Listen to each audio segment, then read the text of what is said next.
বন্ধুরা, sweet kitchen in my হাউসে নতুন একটা রান্নার ভিডিওতে সবাইকে স্বাগত।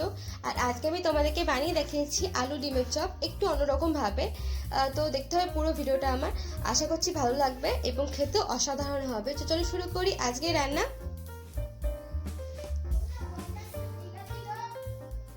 দেখো এখানে আমি বেসন নিয়ে নিয়েছি, আর তার মধ্যে আমি দিয়ে দিচ্ছি একটু পরিমাণ মতো হলুদ গুঁড়ো, একটু লবণ, আর দিচ্ছি একটু জিরের গুঁড়ো, তার সঙ্গে দিচ্ছি আমি একটু গরম মশলা, আর এখানে দিচ্ছি আমি লাল লঙ্কার গুঁড়ো, আর দিচ্ছি আমি একটু চিনি। এবার এটাকে ভালো করে মাখিয়ে নিচ্ছি। এবার এর মধ্যে আমি পরিমাণ মতো জল দিয়ে এটাকে ভালো করে একটা ব্যাটার বানিয়ে নেব।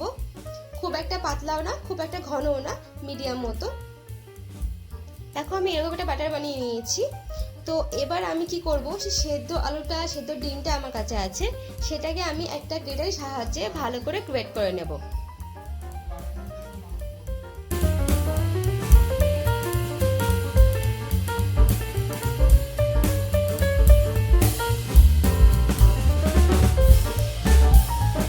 দেখো আমার আলু ডিমটা ভালো করে গ্রেট করে নেওয়া হয়ে গেছে।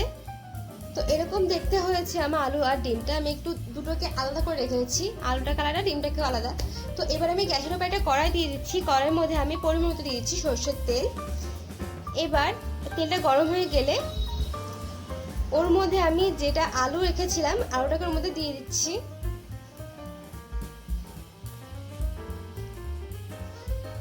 একটু হালকা হাতে নাড়িয়ে ওর মধ্যে আমি দিয়ে দিচ্ছি হলুদ গুঁড়ো, একটু লবণ, একটু জিরের গুঁড়ো। এটাকে আমি একটু হালকা হাতে নাড়িয়ে নেব।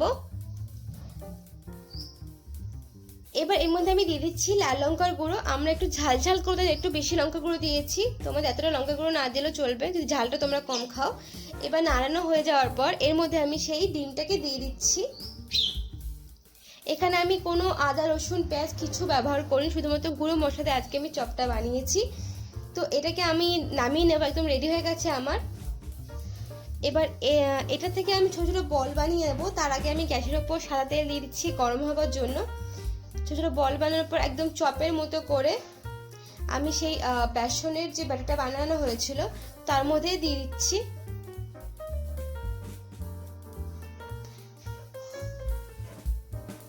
দেখো এইবার এই আলু আর ডিমের চপটাকে আমরা তেলের মধ্যে দিয়ে দিচ্ছি। আমাদের 5-6টা চপ একবার রেডি হয়ে গেছে। দেখো কি সুন্দর ফুলে উঠেছে এবং খেতে অসাধারণ হয়। এরকম ভাবে আমরা সমস্ত চপগুলোকে বানিয়ে নেব।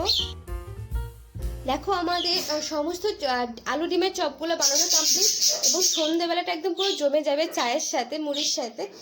তো আমরা তো চপ খেয়েছি, তো এটা একটু অন্যরকম ভাবে তোমরা বানিয়ে খেয়েও, আশা করছি সবার খুব ভালো লাগবে। আর এটা সত্যি খেতে অসাধারণ হয়। আশা করছি আজকের ভিডিওটি তোমাদের সবার খুব ভালো লেগেছে। যদি ভালো লেগে থাকে প্লিজ লাইক করো, শেয়ার করো, সাবস্ক্রাইব করতে ভুলো না। আর তার সাথে বেল আইকনটা প্রেস করতে ভুলো না। তাহলে যখনই এরকম কোনো ভিডিও আমি তোমাদেরকে দেবো তার নোটিফিকেশন সবার আগে তোমাদের কাছে পৌঁছে যাবে। তাহলে আজকের মতো আসি, সবাইকে অসংখ্য ধন্যবাদ, সবাই খুব ভালো থেকো।